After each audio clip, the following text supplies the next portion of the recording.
একটি খবর দেখলাম যমুনা টিভিতে, যে যমুনা টিভি ঢাকা দক্ষিণের ৩৯ নম্বর ওয়ার্ডের একটি খবর দেখাচ্ছে যে সেখানে বাসিন্দারা আটকে গেছে বহুদিন যাবৎ পানিতে আটকে গেছে, চলাচল করতে পারে না, পানি বন্ধ হয়ে গেছে, অনেকে ঘরে ঢুকতে পারে না, বিভিন্ন সমস্যা।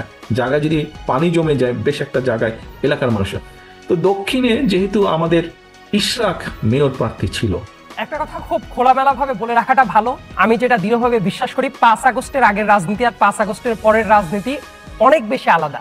এবং বাংলাদেশে যারা টিপিক্যাল রাজনীতি করতে চায়, খুবই স্পেসিফিক্যালি বলতে গেলে টিপিক্যাল রাজনীতিবিদদের জন্য রাজনীতি করাটা খুব কঠিন হয়ে যাবে। চিকিৎসাধীন বিএনপি চেয়ারপারসন বেগম খালেদা জিয়ার স্বাস্থ্যের অবস্থা আরও উন্নতি হয়েছে।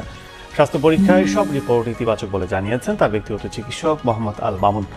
বেগম খালেদা জিয়ার ৬ জন ব্যক্তিগত চিকিৎসকের মধ্যে ৪ জন এরই মধ্যে। এবার যমুনা নিউজের একটি খবর দেখে তারেক রহমান কি বলল এটা দেখবেন আজকের এই খবরের ব্রেকিং নিউজে। এবার পদত্যাগ করতে যাচ্ছে আসিফ, নাহিদ, মাহফুজ। তারা কি কারণে উপদেষ্টারা পদত্যাগ করবে এটা থাকবে আজকের এই ভিডিও। এছাড়া আব্দুল্লাহ আবু সাইদ বলেছে ৫ আগস্টের আগের রাজনীতি এবং ৫ আগস্টের পরের রাজনীতি সম্পূর্ণ আলাদা। তিনি কি কারণে ৫ আগস্টের আগে এবং ৫ আগস্টের পরের রাজনীতি সম্পূর্ণ আলাদা বলেছেন এটাও থাকবে আজকের ভিডিওতে। এছাড়া খালেদা জিয়ার শারীরিক অবস্থা এখন বর্তমানে কিরকম আছে এটাও জানতে পারবেন আজকের এই ব্রেকিং নিউজে। এসব দেখতে হলে পুরো ভিডিওটা শেষ পর্যন্ত দেখবেন অবশ্যই।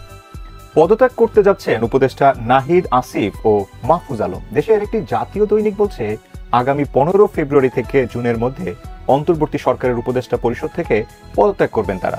জাতীয় দৈনিক আমার দেশের বরাতে জানা গেছে আগামী ১৫ ফেব্রুয়ারির মধ্যে সরকার থেকে পদত্যাগ করতে যাচ্ছেন অন্তর্বর্তী সরকারের তথ্য উপদেষ্টা নাহিদ ইসলাম এবং যুব ও ক্রীড়া উপদেষ্টা আসিফ মাহমুদ। আর আগামী জুন মাসে পদত্যাগ করতে পারেন সরকারের আরেক উপদেষ্টা মাহফুজ আলম। আর এর কারণ মূলত তাদের নেতৃত্বে আত্মপ্রকাশ করতে যাচ্ছে নতুন একটি রাজনৈতিক দল। জাতীয় নাগরিক কমিটির একাধিক নেতা জানিয়েছেন আন্দোলনের শুরু থেকে প্রথম সারিতে নেতৃত্বে ছিলেন নাহিদ ইসলাম। সেই সঙ্গে তিনি ছিলেন জুলাই আগস্ট অভ্যুত্থানের এক দফার ঘোষক। ছাত্র জনতার কাছেও তিনি অনেক জনপ্রিয়। তাই নতুন দলটির নেতৃত্বে আসবেন নাহিদ ইসলাম। মূলত নাহিদ, আসিফ এবং মাহফুজ উপদেষ্টারা পদত্যাগ করবে কারণ তারা নতুন একটা রাজনৈতিক দল করবে। তাদের নতুন এই রাজনৈতিক দলের কারণে তারা উপদেষ্টা থেকে পদত্যাগ করবে এবং তাদের এই দলের নেতৃত্ব দিবেন নাহিদ। তাদের এই রাজনৈতিক দল গঠন করা নিয়ে মির্জা ফখরুল ইসলাম আলমগীর বিএনপির এই নেতা কি বলছে এটা একবার দেখে নিই। প্রশ্ন আসতে পারে, কারণ এখানে আমরা জিনিসটা লক্ষ্য করছি যে আপনার ছাত্ররা তারা একটা রাজনৈতিক দল তৈরি করার কথা চিন্তা করছেন। সেখানে যদি আপনার ছাত্রদের প্রতিনিধি সরকারে থাকে তাহলে তো আপনার সেখানে নিরপেক্ষ থাকতে পারবে না।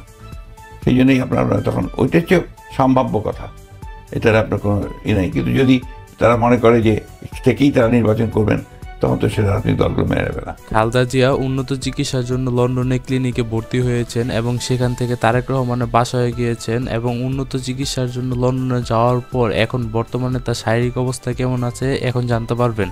স্বাস্থ্য পরীক্ষায় সব রিপোর্ট ইতিবাচক বলে জানিয়েছেন তার ব্যক্তিগত চিকিৎসক মোহাম্মদ আল মামুন।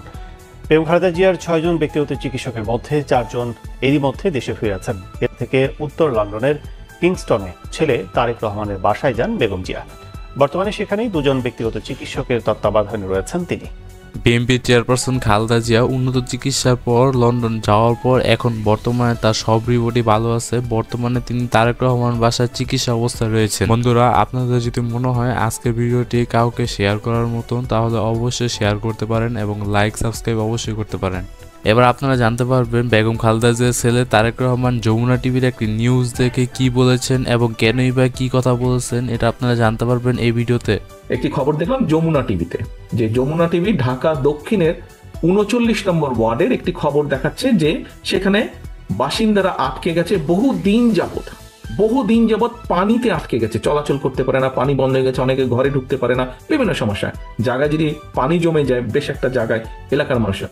তো দক্ষিণে যেহেতু আমাদের ইশরাক মেয়র প্রার্থী ছিল, তখন বাংলাদেশ সময় প্রায় 3:30 রাত 3:30টার মতন বাজে। আমি তার মধ্যে ইশরাককে ফোন দিলাম, কারণ সকালবেলা যদি আমি আবার ভুলে যাই ইশরাককে আমি ফোন দিলাম। আমি বললাম যে ইশরাক, এরকম একটা নিউজ দেখলাম, তো তুমি কালকে একটু যাও, যে বিষয়টা দেখে দেখো কি করা যায়, সমস্যার সমাধান করা যায়। ইশরাক পরের দিন গিয়েছে। এখন সহকর্মীবৃন্দ, এই ঘটনাটি বলার একটি লক্ষ্য বা উদ্দেশ্য আছে। তারেক রহমানের এই কথাটি বলার একটি উদ্দেশ্য আছে, আর এই উদ্দেশ্যটা হলো প্রকৃত কোনো মানুষজন থাকতো, যদি প্রকৃত কোনো মেয়র থাকতো তাহলে তাকে ফোন দিতে হতো না। এছাড়া জনগণের ভোটে যদি নির্বাচিত হয়ে মেয়র হতো তাহলে তাকে ফোন দিতে হতো না, জনগণের স্বার্থেই তিনি এই কাজটি করে নিতেন। আমরা জানি যে ঢাকা শহরে বা যেখানেই হোক যদি প্রকৃত জনপ্রতিনিধি থাকতো, প্রকৃত ওয়ার্ড কমিশনার থাকতো, প্রকৃত মেয়র থাকতো, যারা আসলেই জনগণের ভোটে নির্বাচিত, তাহলে আমাকে কিন্তু ফোন করার দরকার হতো না। আমি কিন্তু একজন মানুষ হিসেবে আমার পক্ষে সব আমার আপনাদের কারো পক্ষে কিন্তু সব ফোন করে করে সমস্যার সমাধান করা সম্ভব না। এটিকে আমাদের একটি সিস্টেমে আনতে হবে। এই সমস্যা, জনগণের এই সমস্যার সমাধানকে একটি সিস্টেমের মধ্যে আনতে হবে। 5 আগস্টের আগে রাজনীতি এবং 5 আগস্টের পর সরকার পতনের পর যে রাজনীতিটা তৈরি হয়েছে এটা সম্পূর্ণ ভিন্ন, এরকম একটা কথা বললেন আব্দুল্লাহ আবু সাইদ। এখন তিনি এই রাজনৈতিক পট পরিবর্তনের ফলে যে একটা পরিবর্তন এসেছে, তো এটা কেন এসেছে এবং কেনই তিনি এই কথাটা বললেন, এইটাই জানতে পারবেন এই ভিডিওর মাধ্যমে। আমি যেটা দৃঢ়ভাবে বিশ্বাস করি, 5 আগস্টের আগের রাজনীতি আর 5 আগস্টের পরের রাজনীতি অনেক বেশি আলাদা। এবং বাংলাদেশে যারা টিপিক্যাল রাজনীতি করতে চায়, খুবই স্পেসিফিক্যালি বলতে গেলে টিপিক্যাল রাজনীতিবিদদের জন্য রাজনীতি করাটা খুব কঠিন হয়ে যাবে। কারণ বাংলাদেশ যে জায়গাতে ছিল, নেতাকে প্রশ্ন করা যেত না।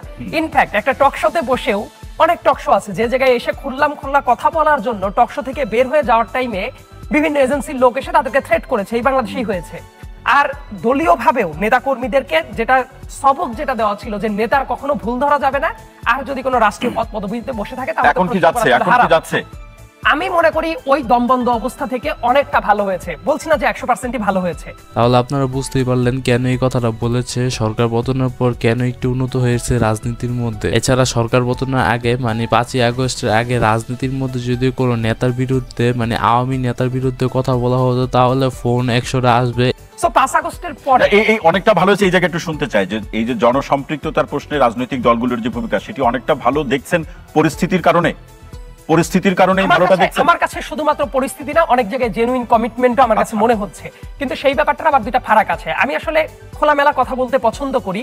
রাজনৈতিক দল যখন আপনি বলছেন, আপনি আমার মনে হয় যে বাংলাদেশের বর্তমান কনটেক্সটে আলোচনা করার জন্য বিএনপি, জামাত, অন্যান্য দল যেগুলো আছে এবং একই সাথে ছাত্রদের দল যদিও এখনো জন্মলাভ করেনি, কিন্তু সেই প্রক্রিয়া তো আশি করছে, তো সেটা নিয়েও কথা বলা যায়। আজকে সর্বশেষ খবরটি জানতে পারবেন, তা হলো টঙ্গীতে যে ইজতেমা হচ্ছে, বিশ্ব ইজতেমা, তার কি অবস্থা। পুরোপুরি কানায় কানায় ভর্তি মুসলিম প্রত্যেকটা জায়গায়।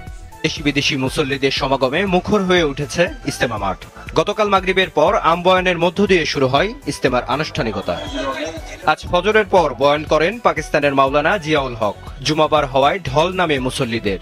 একসাথে জুমার নামাজ আদায় ও আল্লাহর রহমত লাভের জন্য ইজতেমায় অংশ নেন সবাই। এমন জায়গায় এসে নামাজ পড়তে পারা আমার অনেক ভালো লাগলো। আত্মশুদ্ধি এবং মুসলিম উম্মার শান্তি সমৃদ্ধি কামনা করি। আজকে প্রথমবার এসেছি, অনেক ভালো লেগেছে। বিশ্বাসী বলতে চাই, বাংলাদেশকে জঙ্গি বলা হয় ইত্যাদি ইত্যাদি, এত সুশৃঙ্খল ভাবে কোথায় আছে? মানুষজন নির্বাচন করে এসে থাকে, চলে ফিরে।